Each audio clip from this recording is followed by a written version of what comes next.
Welcome back to the Jacksonville History Show. I'm Emily Rutherford-Liska, Executive Director of the Jacksonville Historical Society.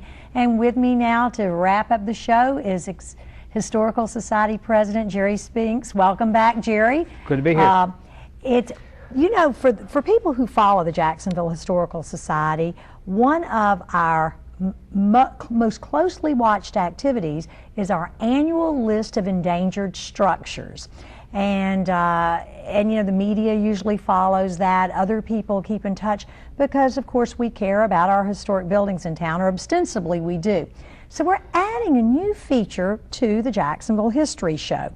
And that feature will, each appearance, talk about a restoration that's been positive and a problem out there. So it's sort of the good, the bad, and occasionally the ugly.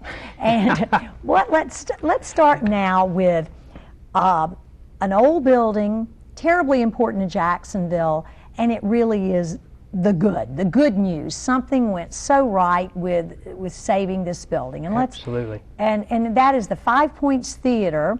And tell us a little bit about that building and about that restoration and what that building means to Jacksonville, Florida.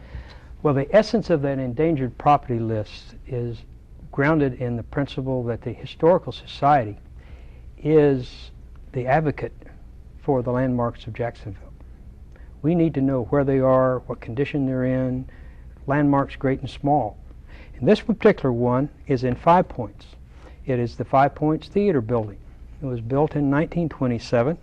It was designed by help me out. Roy Benjamin, yeah. Who also designed the Florida Theater. It was the first suburban theater in Jacksonville and the first theater in Florida to show talkies.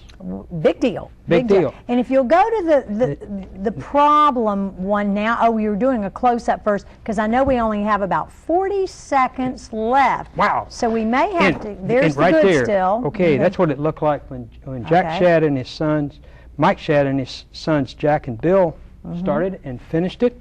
And right here is what it looks like today, which has both office buildings, office space, ground floor retail, and a functioning theater showing first-run movies. So now the endangered property, and we have a few minutes just to show the bad, the one that's endangered, is Fire Station number 5 at Riverside and Forest Street.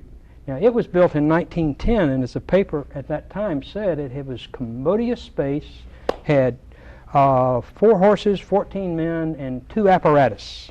Well, it is not doing very well right now.